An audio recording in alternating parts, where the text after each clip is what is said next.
जय श्री कृष्ण। राधे राधे दोस्तों आज मैं आप लोगों को लड्डू गोपाल की, हमारे राधा रानी और तुलसी मैया की एक ऐसी हृदय स्पर्धी बिल्कुल सत्य लीला कथा सुनाऊंगी जिसे सुनकर आप सभी भाव विभोर उठोगे। दोस्तों, जिन्होंने ये घटना हमारे साथ शेयर की है, जिनके साथ यह अपूर्व घटना घटी है, वो पहले तो नहीं चाहती थी कि उनके साथ घटी इस घटना को वो किसी के साथ भी शेयर करे। वो इस घटना को, इस अद्भुत लीला को गुप्त रखना चाहती थी। उन्होंने किसी से भी इस बारे में बात नहीं की, किसी को भी अपने साथ घटी इस अद्भुत घटना के बारे में नहीं बताया। पर वो हमारे चैनल पर लड्डू गोपाल की सत्य लीला कथाएं सुनने लगी और जब उन्हें इस बात का ज्ञान हुआ, उन्हें अनुभूति हुई कि अपने साथ घटी लीला कथा को दूसरे भक्तों के साथ शेयर कर वो कृष्ण नाम का प्रचार प्रसार करेंगी। जब उन्हें इस बात की अनुभूति हुई कि चैतन्य महाप्रभु, जो साक्षात भगवान श्री कृष्ण इस धरा धरती पर 500 साल पहले अवतरित हुए थे और जिन्होंने श्री कृष्ण नाम का प्रचार प्रसार किया, स्वयं चैतन्य महाप्रभु ने कहा है कि कृष्ण नाम का प्रचार प्रसार करना यह पृथ्वी पर रहने वाले मनुष्यों के लिए सबसे बड़ी भक्ति है, सबसे बड़ी पूजा है, सबसे बड़ा धर्म है। तो माता जी को इस बात का ज्ञान हुआ, तब उन्होंने इंस्टाग्राम पर मुझसे कांटेक्ट किया और अपने साथ घटी इस अद्भुत घटना को हमारे साथ शेयर की। पर माता जी अपना नाम और पता गुप्त रखना चाहती है। तो दोस्तों, इस पूरी लीला कथा में मैं उन्हें माता जी कहकर ही संबोधित करूंगी। दोस्तों, यह घटना बिल्कुल आश्चर्यजनक और हृदय स्पर्धी है। तो आप सभी भक्तों से मेरा विनम्र निवेदन है कि कृपया आज की इस लीला कथा को, इस अद्भुत वीडियो को पूरा अंत तक अवश्य श्रवण कीजिएगा, जरूर देखिएगा, तभी आप लोग इस घटना को पूरी तरह से समझ पाओगे। दोस्तों, माता जी कहती हैं कि उनके परिवार में उनकी सासू माँ, ससुर जी, देवर देवरानी, उनके हस्बैंड, उनके देवर देवरानी के बच्चे और उनके 2 बच्चे हैं। घर पर सभी पूजा पाठ करते हैं, भक्ति का माहौल है। भगवान श्री कृष्ण को भी सभी बहुत मानते हैं। भगवान श्री कृष्ण के प्रति सभी के मन में आस्था भक्ति है, परंतु उनके घर लड्डू गोपाल विराजित नहीं थे। माता जी कहती हैं कि वर्षों से मेरे मन में लड्डू गोपाल की सेवा का भाव था, पर कभी वो संयोग ही नहीं बन पाया। मायके में मैं पढ़ाई लिखाई में व्यस्त रह गई और वहाँ भी मुझे बाल गोपाल की सेवा का सौभाग्य नहीं मिला, और ससुराल आने के बाद यहाँ भी लड्डू गोपाल विराजित नहीं थे। पर अब जब मेरे बच्चे थोड़े बड़े हो गए थे और ससुराल में भी सभी का सहयोग था, तब मैंने लड्डू गोपाल की सेवा लेने की सोची और उसके बाद हमारे घर आए प्यारे से छोटे से लड्डू गोपाल की सेवा मैं पूरे श्रद्धा भाव से करने लगी। बाल गोपाल से मैं बहुत प्रेम करने लगी। कान्हा को मैंने अपना पुत्र मान लिया। अब दोस्तों, यहाँ यह भाव है, कहा जाता है कि अगर भगवान शिव अपनी सेवा से, भक्ति से प्रसन्न होते हैं तो आपको कृष्ण की सेवा मिलती है, और जब भगवान श्री कृष्ण अपनी सेवा से, भक्ति से प्रसन्न हो जाएं, तब आपको राधा रानी की सेवा मिलती है। क्योंकि अपने प्राण प्रिय को कोई आपको तभी सौंपेगा जब वो अपनी सेवा से संतुष्ट हो जाए। जब कान्हा संतुष्ट हो जाते हैं कि यह भक्त मेरी सेवा अच्छे से कर पा रहा है, मतलब वो मेरी राधिका की सेवा भी बहुत अच्छे से करेगा, तब आपको राधा रानी मिलेगी। माता जी कहती हैं कि लड्डू गोपाल की सेवा करते करते मेरे मन में राधा रानी के प्रति भाव उत्पन्न हुआ। राधा रानी की सेवा के लिए मन आतुर हो उठा। मन में यह भाव आया कि मुझे लड्डू गोपाल के साथ साथ बाल राधिका की भी सेवा करनी है, बाल राधिका को घर लेकर आना है। पर साथ ही साथ मन में कहीं न कहीं यह भय भी था कि क्या मैं एक साथ 2 विग्रह की सेवा कर पाऊंगी। इतना बड़ा परिवार है, घर पर हजारों काम है। लड्डू गोपाल की सेवा तो मैं करती हूँ, पर राधा रानी वो तो महारानी है, सुकुमारी है, क्या मैं उनकी सेवा कर पाऊंगी? पर फिर मैंने इस बारे में अपने ससुराल वालों से बात की, अपनी सासू माँ, अपनी देवरानी से कहा, तो सभी ने मुझे साहस दिया, हिम्मत दिया। सब कहने लगे कि अगर तुम्हारे मन में यह भाव है तो तुम जरूर राधा रानी को घर लेकर आओ, और हम सभी है ना, सब मिलकर साथ साथ कर लेंगे, किसी चीज की असुविधा नहीं होगी। माता जी कहती है कि लड्डू गोपाल की सेवा में मेरी देवरानी, मेरी सासू माँ मेरा पूर्ण सहयोग करते थे।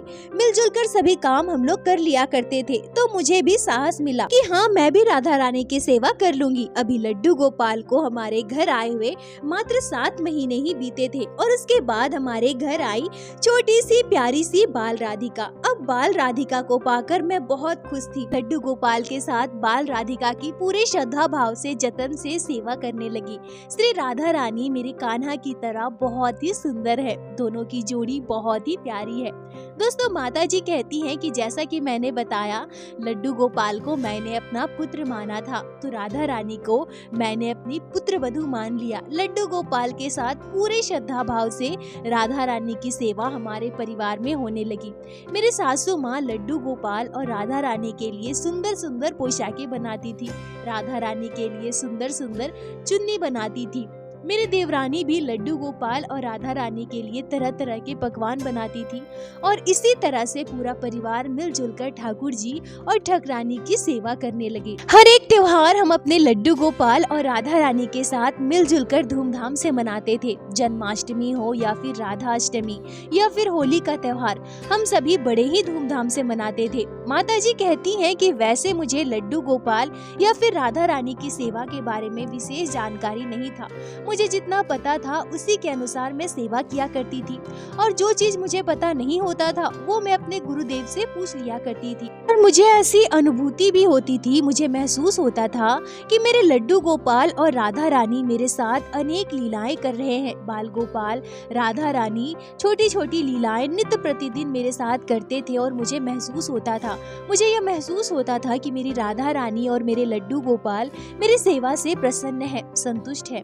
और मैं दोनों से हमेशा प्रार्थना करती थी कि हे लड्डू गोपाल, है मेरी राधा रानी, अगर मुझसे कुछ भूल हो तो क्षमा कर देना। अगर मैं कुछ भूल कर रही हूँ तो मेरा मार्गदर्शन करना। हे ठाकुर जी, हे ठकरानी, मैं अज्ञानी हूँ, नादान हूँ, मुझे मंत्र नियम कुछ भी नहीं पता, मैं बस भाव से आपकी सेवा करती हूँ। देव उठानी एकादशी का महापर्व आता है। वैसे तो लड्डू गोपाल जब से हमारे घर पर आए थे तब से हमारे परिवार में एकादशी वाले दिन चावल नहीं बनता था। हम में से कोई भी चावल का सेवन नहीं करता था, ना ही हम ठाकुर जी और राधा रानी को अन्न का भोग लगाते थे और एकादशी का व्रत भी मैं रहती थी।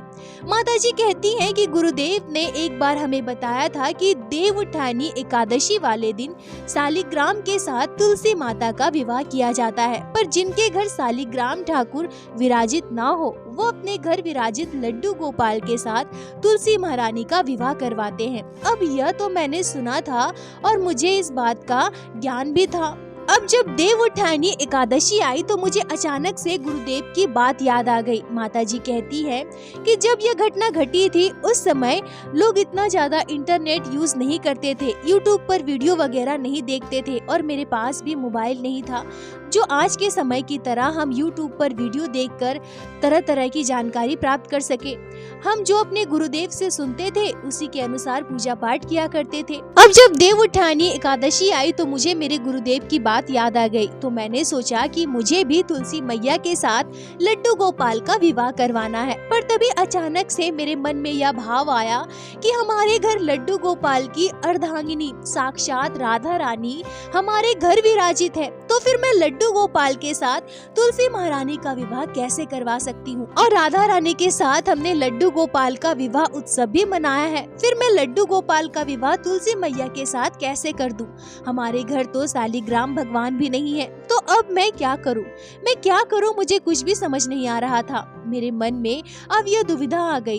अब क्योंकि हमारे घर लड्डू गोपाल की सेवा नहीं होती थी तो मेरे सासू माँ को इस बारे में ज्यादा जानकारी नहीं था, और जब हमने अपने गुरुदेव से इस बारे में बात करना चाहा तो हमें पता चला कि गुरुदेव तीर्थ पर गए हुए हैं। तभी मेरी सासू माँ कहती है कि बहू, लड्डू गोपाल के साथ तुलसी विवाह तो वर्षों से किया जाता है, यह मैंने सुना है, तो हमें भी ऐसा ही करना चाहिए, इसमें कोई दोष नहीं है। माता जी कहती हैं कि जब सब ने ऐसा कहा तो मैंने भी सोचा कि हाँ, मैंने भी तो ऐसा ही सुना है ना, तो इसमें कोई दोष नहीं है, सभी तो करते हैं तो हमें भी करना चाहिए। यह सोचकर मैंने तुलसी विवाह की सारी तैयारी की। शाम को हमारे घर पंडित जी आए और धूमधाम से पूरे विधि विधान से तुलसी मैया के साथ हमने लड्डू गोपाल का विवाह संपन्न करवाया। पर उसी रात हमारे परिवार में एक बहुत ही दुखद घटना घटती है। मेरे देवरानी का बेटा जो मात्र 4 साल का था वो सीढ़ियों से गिर जाता है। इधर हमारे घर पर पूजा संपन्न हुई और उधर मेरे देवरानी के बेटे के साथ इतनी बड़ी घटना घट गई। वो सीढ़ियों से गिरा जिससे उसका एक हाथ टूट गया। माताजी कहती है कि त्योहार वाले दिन आज इतने शुभ दिन पर हमारे परिवार में इतनी दुखद घटना घट गई जिससे कि सभी का मन उदास हो गया। और तभी अचानक से पता नहीं क्यों मेरे मन में यह बात आई कि कहीं हमसे कोई अपराध तो नहीं बना।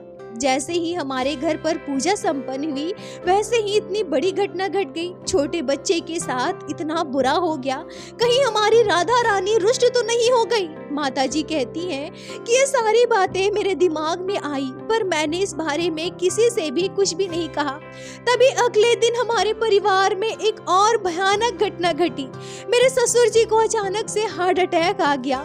हमारे परिवार में बहुत बड़ी मुसीबत आई। ससुर जी की हालत बहुत नाजुक थी, वो अस्पताल में एडमिट थे। अचानक से हमारे परिवार के साथ ये क्या हो गया। माताजी कहती हैं कि मैं अंदर ही अंदर घुट रही थी। मेरे मन में जो बातें चल रही थी कि कहीं तुलसी का विवाह मैंने लड्डू गोपाल के साथ करवाया, उससे तो मेरी राधा रानी रुष्ट नहीं हुई, जिससे कि मेरे देवरानी के बेटे के साथ इतनी बड़ी घटना घटी और अब मेरे ससुर जी के साथ इतना बुरा हुआ। तो यह बात मेरे मन में और भी गहराई से बैठ गई। मैं बिल्कुल डर गई थी। किसी अनहोनी की आशंका में मन घबराने लगा। और माताजी कहती हैं दोस्तों कि संयोग देखिए हमारे परिवार में एक के बाद एक कितनी विपत्ति आने लगी। इधर मेरे देवर जी के बेटे के साथ इतनी बड़ी घटना घटी, उसका हाथ टूट गया। ससुर जी को अचानक से हार्ट अटैक हो गया और उसके बाद मेरे हस्बैंड के साथ भी बहुत बुरा हुआ, जिससे कि मैं पूरी तरह से टूट गई थी। क्योंकि मेरे ससुर जी जब अस्पताल में एडमिट थे तो अस्पताल में मेरी सासू माँ, मेरे हस्बैंड, मेरे देवर और बाकी के बहुत सारे मेहमान जो हमारे घर पर आए थे मेरे ससुर जी को देखने के लिए, सभी अस्पताल में ही थे। और अस्पताल के आसपास जो खाना मिलता था वो बिल्कुल भी अच्छा नहीं होता था, कोई खा नहीं पा रहा था। तो अगले दिन मेरे हस्बैंड घर से अस्पताल सभी के लिए खाना लेकर जा रहे थे। तभी उनके बाइक के आगे एक कुत्ता आता है और उनकी बाइक का एक्सीडेंट हो जाता है। मेरे हस्बैंड को बहुत चोट लगी थी पर ठाकुर जी की कृपा से वो बच गए, वो सही सलामत थे। प्रत्यक्षदर्शी जो वहाँ मौजूद थे सबका यही कहना था कि अगर 1 सेकंड भी आगे पीछे होता तो मेरे हस्बैंड की बाइक ट्रक से जोरदार टक्कर मार देती और उसके बाद कुछ भी हो सकता था। वहाँ उपस्थित सभी लोगों का कहना था कि ऐसा लगा जैसे साक्षात भगवान ने ही इन्हें बचाया हो। बस कुछ ही सेकंड के अंतर से इनकी जान बच पाई है। माताजी कहती है कि एक साथ हमारे परिवार में जब इतनी सारी मुसीबतें आई तो मैं एकदम से डर गई थी, घबरा गई, मैं रोने लगी। मेरे मन में जो आशंका थी वो एकदम से हकीकत में बदल गया। मैं समझ गई कि जरूर राधा रानी रुष्ट हुई हैं। लड्डू गोपाल जो उनके प्राण है, उनका विवाह मैंने राधा रानी के सामने ही तुलसी मैया से करवाया, तो भला राधा रानी रुष्ट कैसे ना हो। माताजी कहती हैं कि ये सारी बातें मेरे दिमाग में इस कदर बैठ गई थी कि मुझसे बर्दाश्त नहीं हो रहा था। मैं बहुत दुखी थी, अंदर से एकदम से परेशान हो गई थी। और फिर मैंने ये सारी बातें अपने सासू माँ से कही, अपनी देवरानी से कही।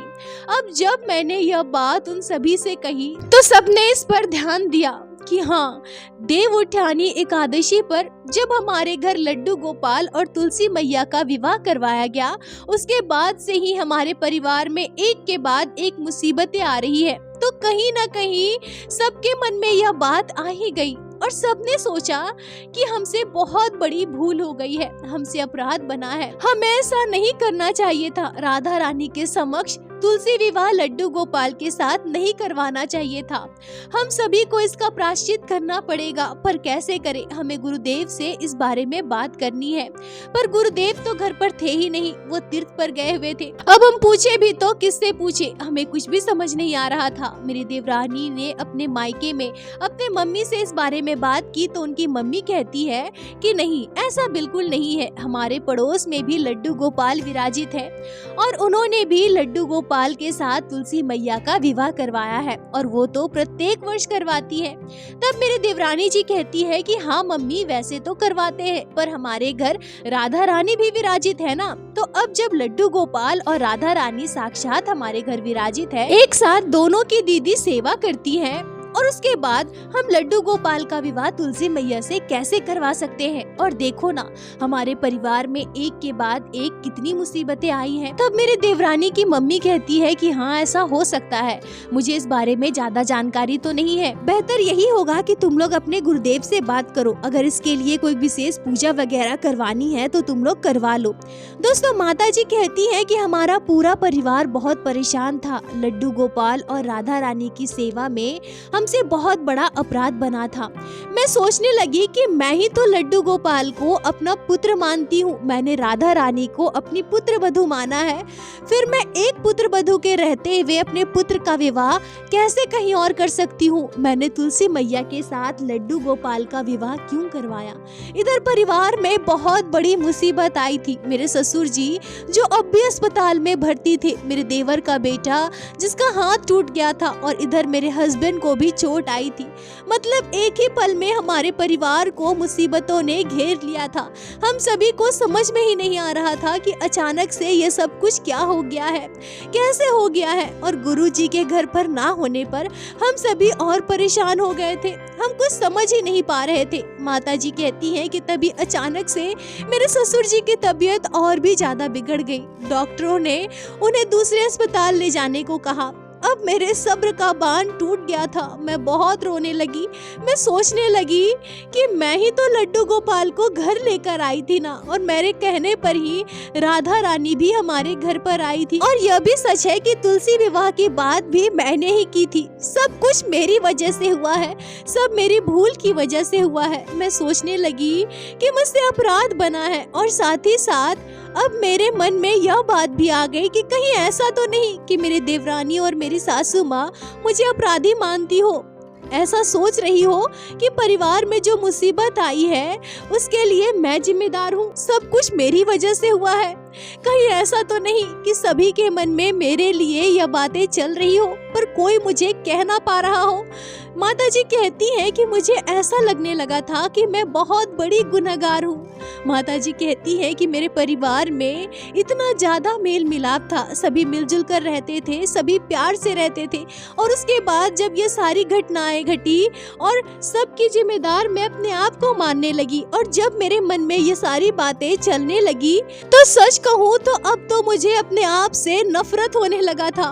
मैं इन सब की जिम्मेदार खुद को मानने लगी थी। मेरे वजह से परिवार में इतनी बड़ी मुसीबत आई है, तो अब तो पूरा परिवार मुझे ही गलत समझेगा ना। मैं सबके मन में अपने लिए गलत भावना नहीं देख सकती। मैं नहीं चाहती कि सभी सारी मुसीबतों का जिम्मेदार मुझे समझे। मैं रोते हुए घर के मंदिर में गई, और वहाँ बैठकर मैं अपने लड्डू गोपाल और राधा रानी के आगे खूब रोई, उनसे बार बार क्षमा मांगा। रोते रोते मैं बहुत थक गई। फिर मैं अपने कमरे में जाकर लेट गई, और बिस्तर पर लेटे लेटे अब भी मैं रो रही थी। मेरी आंखों से आंसू बह रहे थे। मैं बार बार राधा रानी और लड्डू गोपाल से क्षमा मांग रही थी।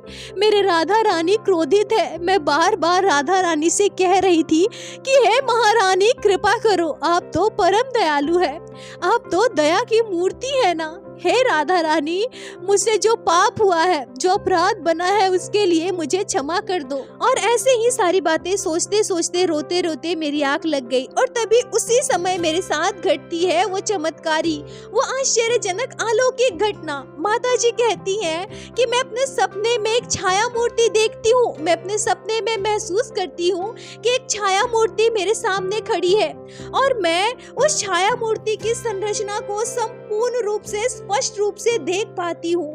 मैं देख पाती हूँ कि हमारे घर के आंगन में तुलसी मैया के पास भगवान श्री कृष्ण और राधा रानी साक्षात छाया मूर्ति मूर्ति के रूप में खड़ी है। मैं स्पष्ट रूप से उस परछाई में देख पा रही थी कि भगवान श्री कृष्ण ने हाथ में बांसुरी पकड़ी है, माथे पर मोर पंख है, राधा रानी ने चूड़ामणि धारण किया हुआ है, दुल्हन सा श्रृंगार किया है। मैं बस छाया मूर्ति के रूप में सब कुछ देख पा रही थी, महसूस कर पा रही थी, पर मैं स्पष्ट समझ रही थी, स्पष्ट रूप से मेरे अंदर यह भाव आ रहा था कि ये भगवान श्री कृष्ण और राधा रानी है। और तभी मैंने एक अलौकिक चमत्कार देखा।